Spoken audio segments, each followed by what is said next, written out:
Oh, thank you, Lane. Setting the stage. What a stage the park really is. When we speak of the park, really any single aspect of the park, it's important for us to start from the kind of biggest possible perspective, which is its place in the 843 acres is to the rest of the city. This contradiction really to the urban form around it. The contrast. The park was the designed elements. Its elements were composed to really contrast with the city. Within the larger contrast, there are specific design elements of the park itself. Those areas referred to the woodlands, the north woods, the northern end of the park, the ramble at the heart of the park in the center, and a smaller area, which is really a more modern woodland, the Hallett,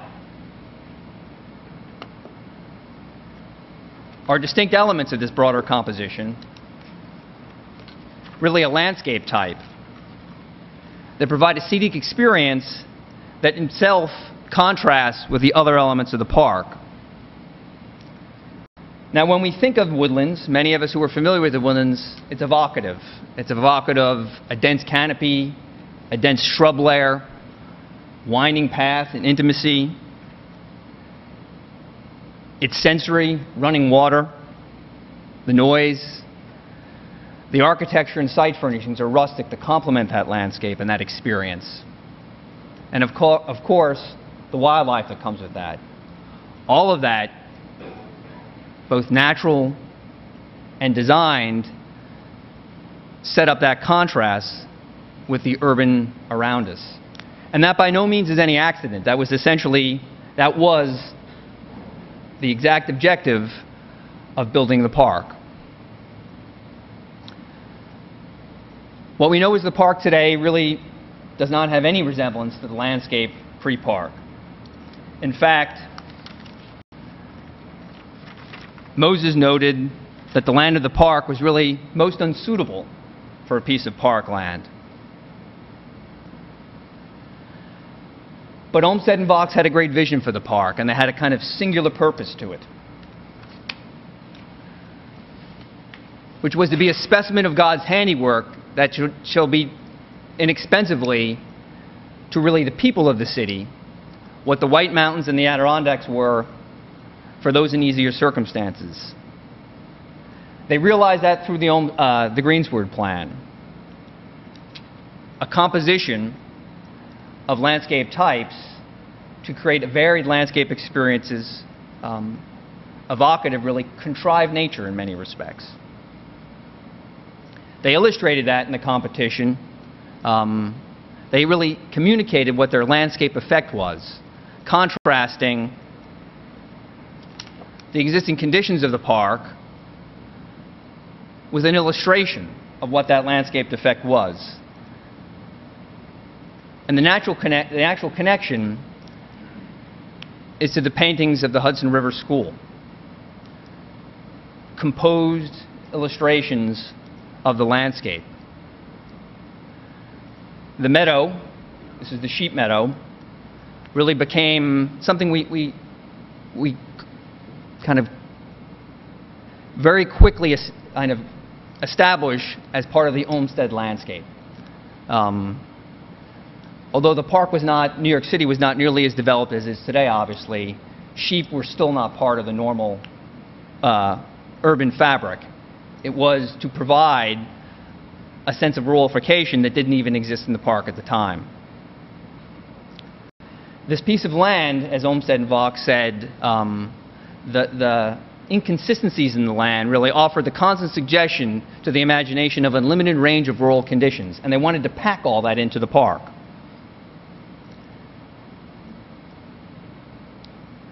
That was really very well realized in the woodlands. The kind of intimacy of the experiences that one would get in the countryside, the contrast with the meadows as you moved, say, further north into the Adirondacks. And is really well illustrated on the right, Hudson River School, an idealized version of the Catskills. I'm sorry, on the left. On the right, a composition equally as much composed of the ramble. Now we'll just spend a minute kind of giving context to each of the different woodlands. The ramble. It's at the heart of the park. It's at the very northern terminus of this kind of central progression of space. As one enters the park, one moves up through Literary Walk. The architectural heart of the park at Bethesda Terrace sets up the view across the lake to the ramble.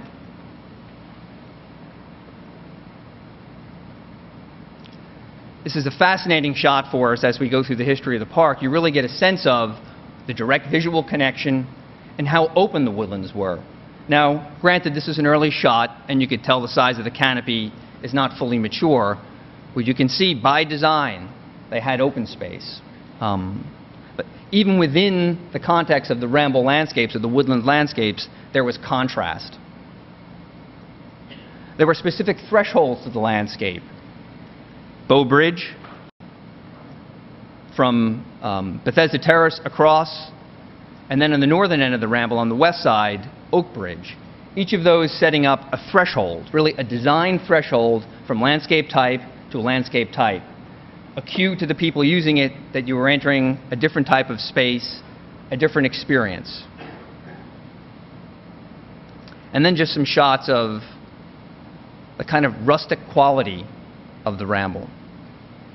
Winding paths.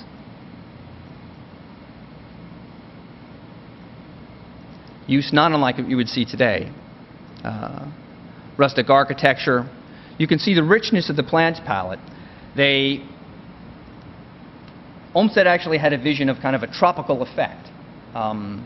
They used both invasive plant material, some invasive plant material certainly, but both exotic and natural material, and they constantly communicate in their writing about this landscape effect.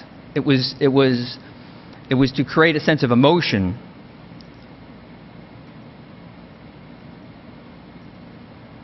And you can imagine how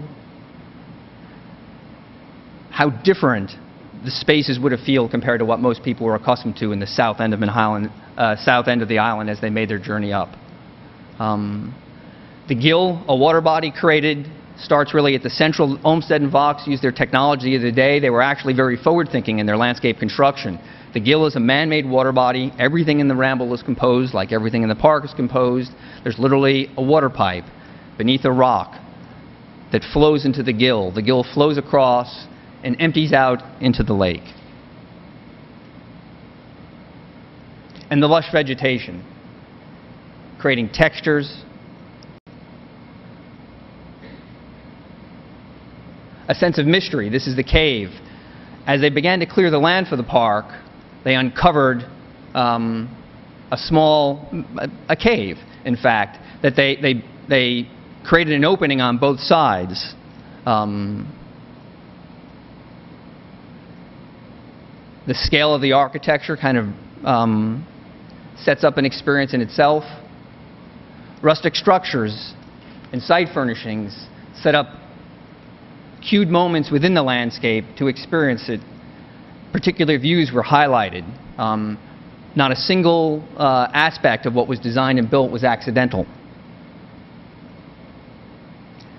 And again, the idea that it was not all densely vegetated. There were open lawns to set up the contrast, to set up different spaces. Particularly interesting is this lawn was referred to as Peacock Lawn. Wildlife, peacocks, were imported to augment that landscape experience. Just like non-native plant material was used, they brought in wildlife, both native and imported, were part of the experience. It's interesting, Clarence Cook wrote a description of the park, which we rely on quite a bit.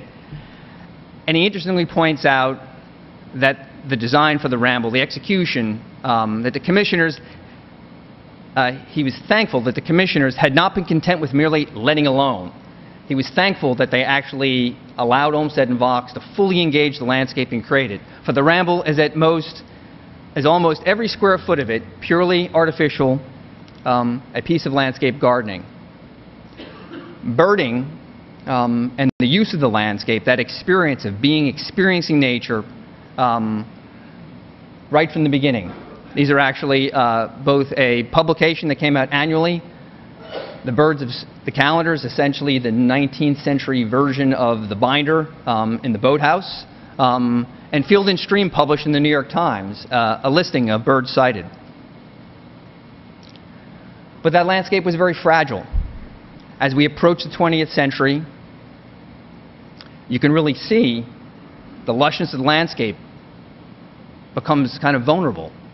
These kind of stopgap measures to deal with erosion, control stormwater on the path, the ground plane is not nearly as densely vegetated. Now that not only has an effect on the landscape character, and the effect clearly has a corresponding effect on the quality of the kind of the ecology of the space. Moving up to the North Woods. The northern end of the park, students of the park know that Olmsted and Vaux really manipulated the natural topography less in the north end of the park, north of the reservoir, than south of the reservoir. This is pre-park map, 5th Avenue, Central Park West. This is the area that became the Harlem Ear, and this is a pre-park waterway, Montaigne's Rivulet, that they dammed up to create the 59th Street pool, the series of cascades through the lock, the 100th Street pool, the cascades through the lock, ultimately emptying out into the Harlem Ear. And you can just contrast those two plans and see how much composition really happened, the extent of composition and design work, and really the scale of this kind of civic work to be realized. The cascade at the base of the pool, all of this is artificial. All of this is dependent on city water. Glenspan Arch. The lock itself meanders through the North Woods, opening up into shallow pools. On the east end to the north, on the northeast end, Huddlestone Arch, really an amazing piece of rustic architecture held together with no mortar,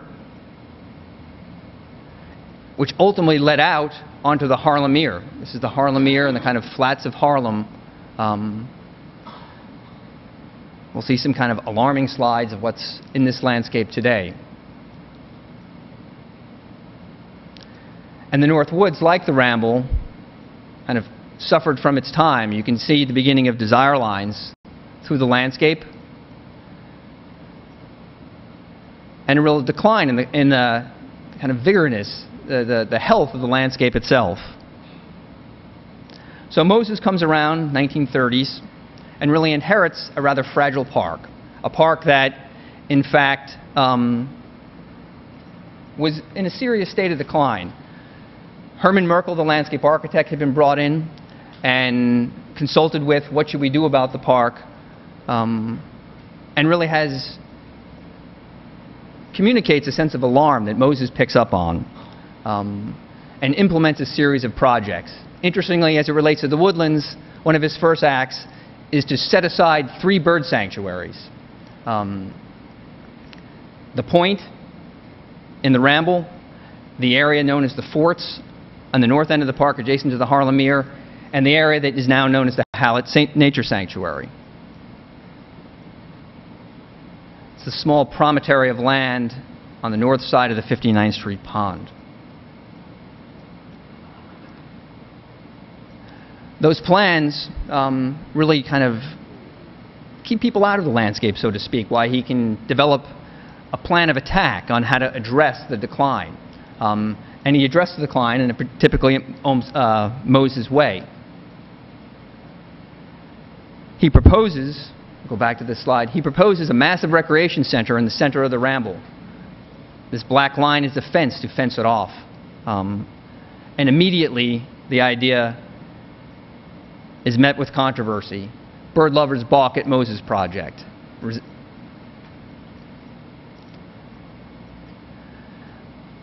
The New Yorker actually pokes fun. Moses is quoted in the Times as saying, "All orderly adults will be admitted during the day." and only serious bird watchers in the morning. Be a great sign to say, you know, only serious bird watchers allowed. The battle is kind of, it's a very public battle, and the naturalists prevail in that the private funder,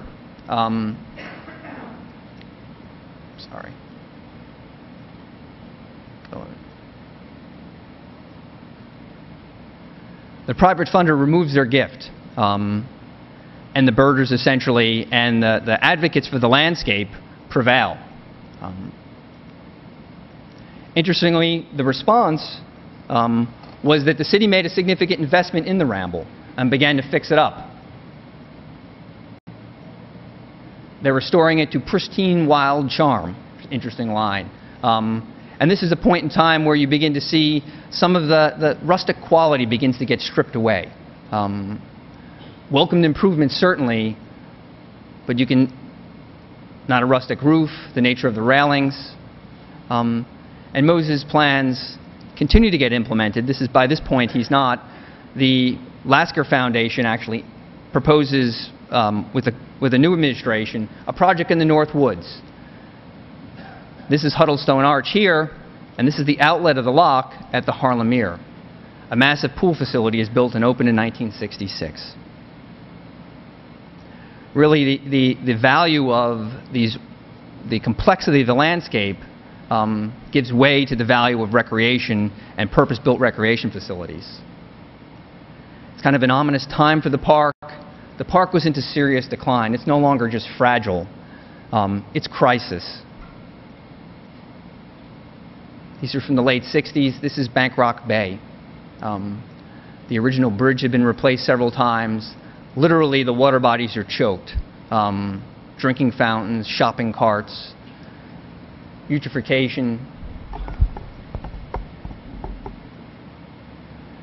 I suspect that's the same footbridge that was redone a decade before in response to the controversy. There's a civic response. A number of groups kind of codify to respond to the condition of the park. The Central Park Task Force, led by Betsy Barlow Rogers, mobilizes youth groups to start projects in the park. And in 1979, the Central Park Task Force, with the Department of Parks and Recreation, under Betsy's leadership, implement a master plan to take back the Ramble, a historic master plan.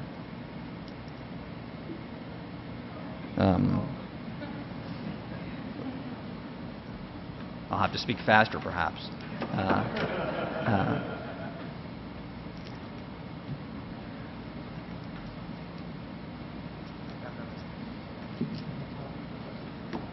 We forgot to plug it in.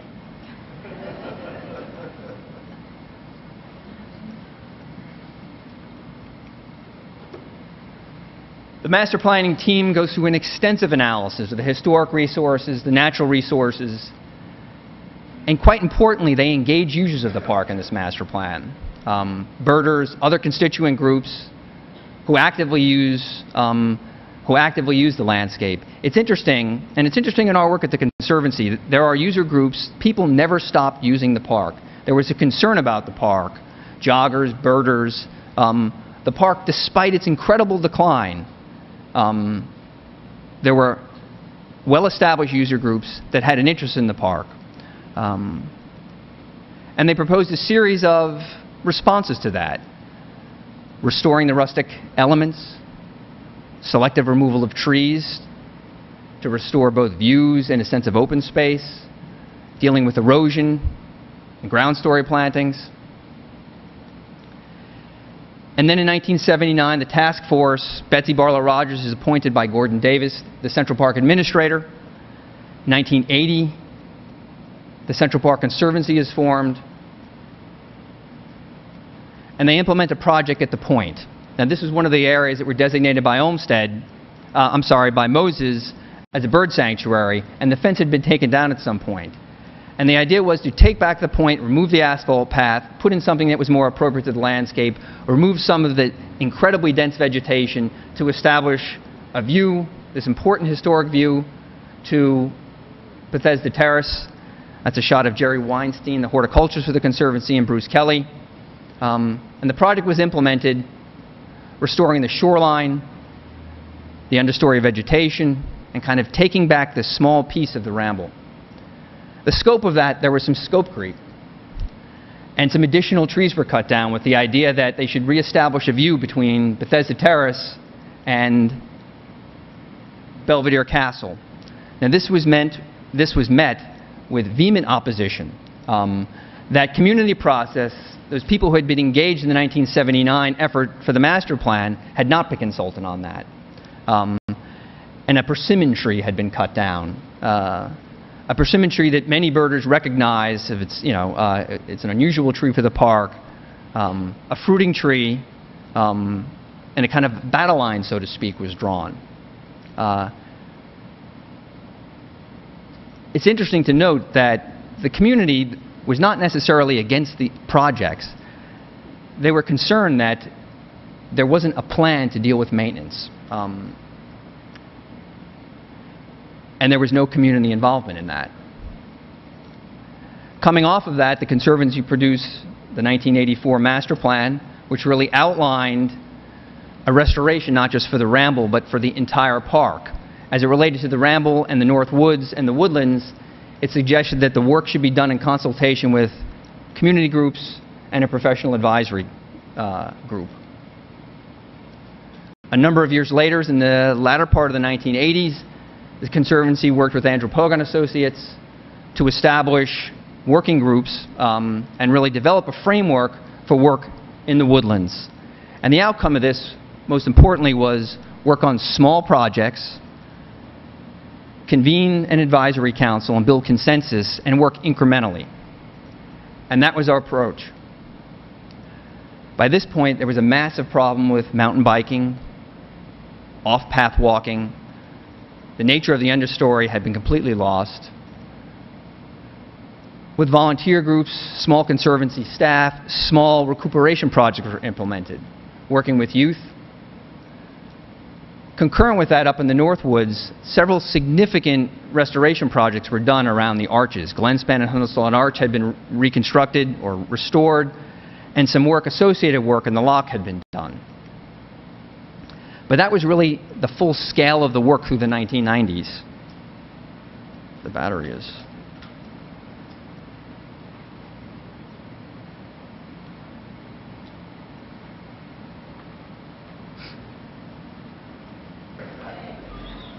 Oh. Just stay close. Yeah, I'm not. Now.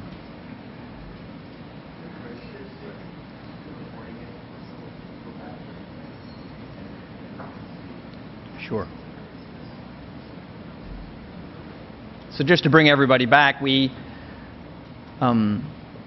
early part of the 1990s, a number of significant restoration projects were done in the North Woods, really addressing Glenspan and Huddlestone Arch. And that really kind of drew to conclusion all of the work that we would really focus on in a significant way, other than smaller recuperation projects in the woodlands. Concurrent with that work, through the 1990s, the master plan had been, was kind of in full implementation. And the park began to come back. Use began to come back into the park at really significant numbers. Some would say almost overwhelming numbers if you work in the park every day.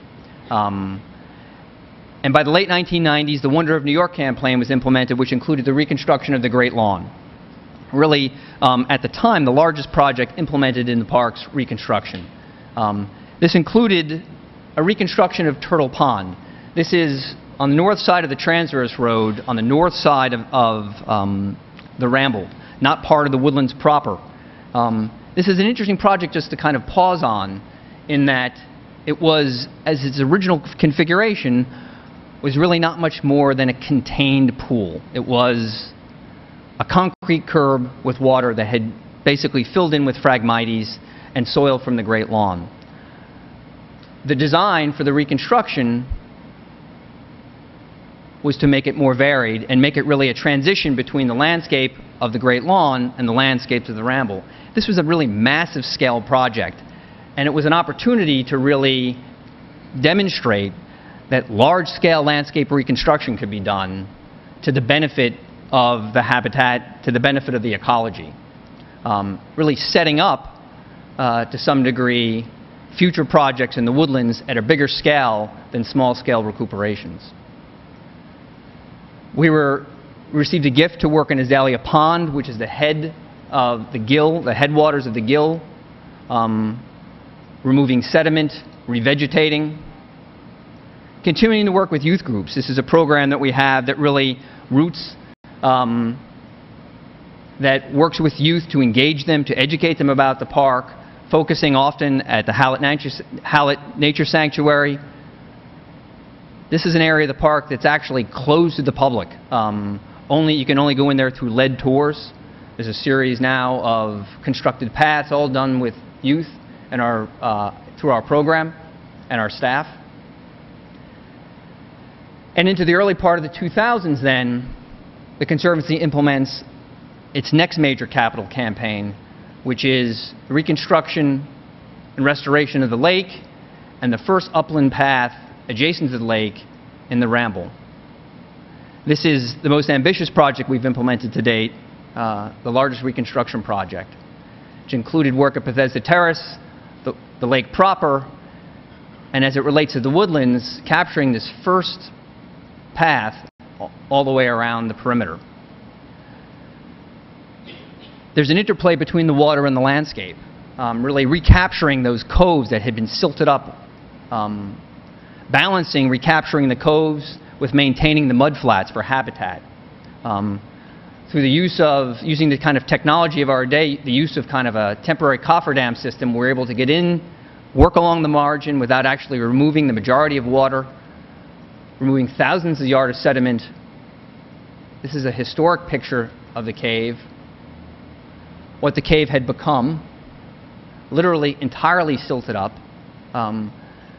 There were spots where actually the trapped water was at a higher elevation, not necessarily at the cave, but in other coves, than the water itself. In there with an excavator, bucket by bucket, removing, reestablishing the water, and the cave post-construction. Like Olmsted and Vox, we use the technology of our day, engineering means to reinforce the shoreline. This is a geosynthetic product that at times is filled with gravel to support a boulder edge. At times it's filled with a planting media to support aquatic plant growth, reinforcing the shoreline with a core log which is planted into. This demonstrates how this is actually an aquatic shelf. The water's a little bit lower. That gets filled with aquatic plantings, and the water will rise above that. Always giving our maintenance staff basically a level place to go back and maintain. The reinforced shoreline. Literally, in many instances, after the water was drawn down, you could see the boulder edge, which had kind of just rolled into the water. Literally, as we removed the sediment, we could almost identify the boulders that needed just to be put back into place. Massive infrastructure, dealing with the stormwater, as a means of both, directing it in a controlled way to the water body itself, but directing it as it relates to erosion in the understory. And repaving the paths and all the associated infrastructure for the human element. People now move through the landscape, providing, paths and benches for that experience. And then the vegetation. Carefully working with the existing vegetation and its value as habitat, hand-tilling the soil. We actually literally hand-removed the duff layer, hand-tilled the soil with compost from the leaves in the park, put jute mesh down, put the deadwood back, and after the duff layer was restored, hand-planted through that.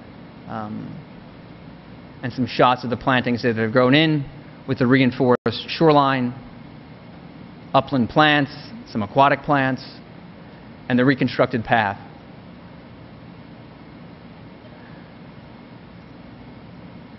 The kind of intimacy of the landscape with the understory planting restored. This is a kind of secondary path down by Bankrock Bay. This again is that footbridge that Moses had restored with a 2x4 railing that had fallen in. It essentially had been, maintained in that configuration till our reconstruction, working carefully from historic photographs, rebuilding this with our in-house crews. A historic shot of Oakbridge, a pre-construction shot of Oakbridge. This, literally, the water here was almost 6 inches higher than the balance of the lake. There was a dam, an earthen dam of sediment. A post-construction shot with a reconstructed bridge.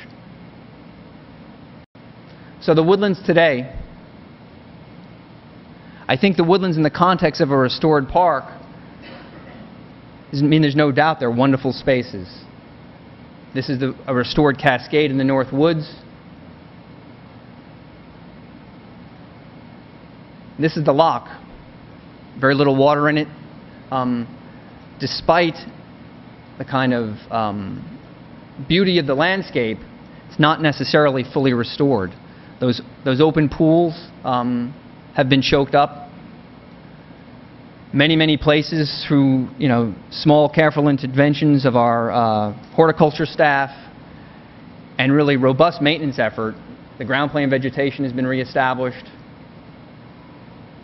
Much more diversity than in decades past, providing habitat. Important mudflats. And birding in use in record numbers.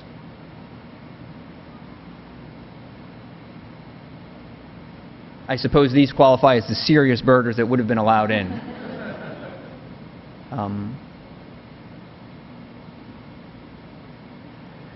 And use in the park and in the ramble and the woods in general in numbers that we would never have thought. The reconstructed path adjacent, some evocative shots, and really the intense use, which sets up a whole series of management issues.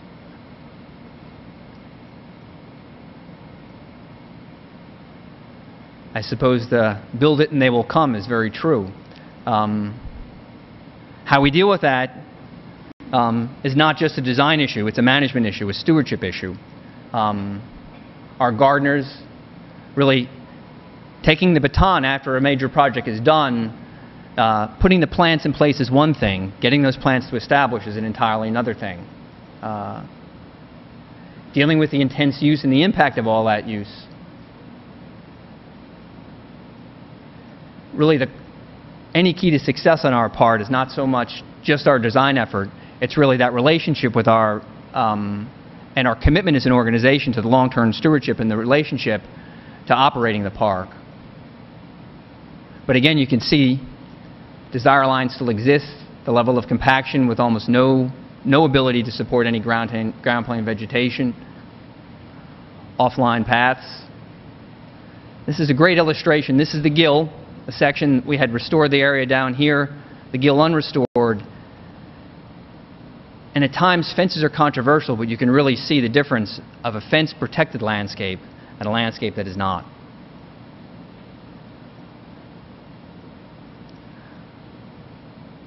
Water body is basically choked. Now there's clearly a way to reestablish this as an open water course, but still maintain mudflats to the benefit of the habitat. The infrastructure to move people through. If you put the slide in black and white, you would think it was the 1960s. And then the issue of really kind of changing weather patterns. Users of the park certainly have no trouble knowing that we've had major storms in the last several years, really radically impacting the landscapes. Areas that were once densely shaded, now in the blaring sun. And the management challenges associated with that and really dealing with potential, a pattern of weather change as we go forward. I mean, you could just imagine the winds that would do that to a tree.